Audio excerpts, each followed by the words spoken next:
Have you ever wondered what your promised land may be? Even more than that, have you ever wondered if something may be keeping you from it? Let's talk about that on this Monday morning.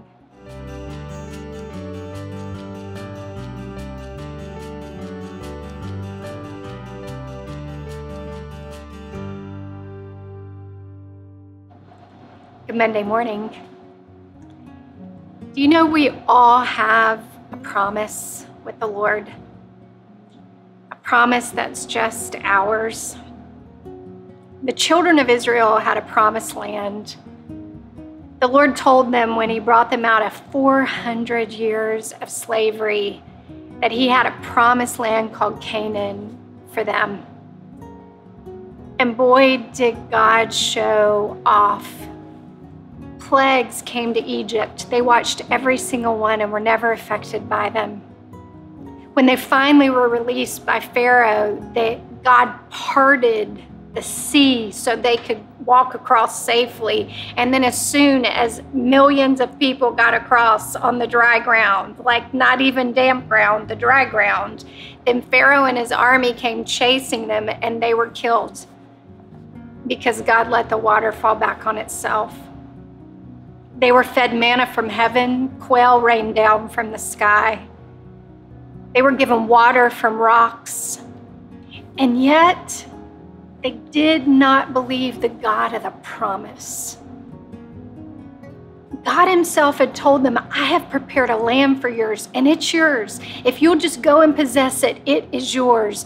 But yet, when they saw the giants in the land, the giants looked bigger than the promise giver.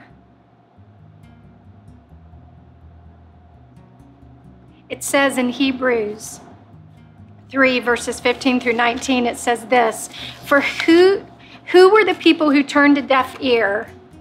Weren't they the very ones Moses led out of Egypt? And what was God provoked with for 40 years? Wasn't it those who turned a deaf ear and ended up corpses in the wilderness? And when he swore that they'd never get where they were going, wasn't he talking to the ones who turned a deaf ear? They never got there because they never listened. They never believed. They did not believe the promise God had made.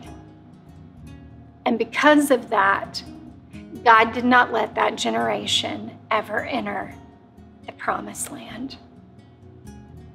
What a heartbreaking thought. Because of unbelief that we would not possess the land God has promised to us. I don't know what your promise may be. Maybe it's the salvation of your children. Maybe it's a restored health.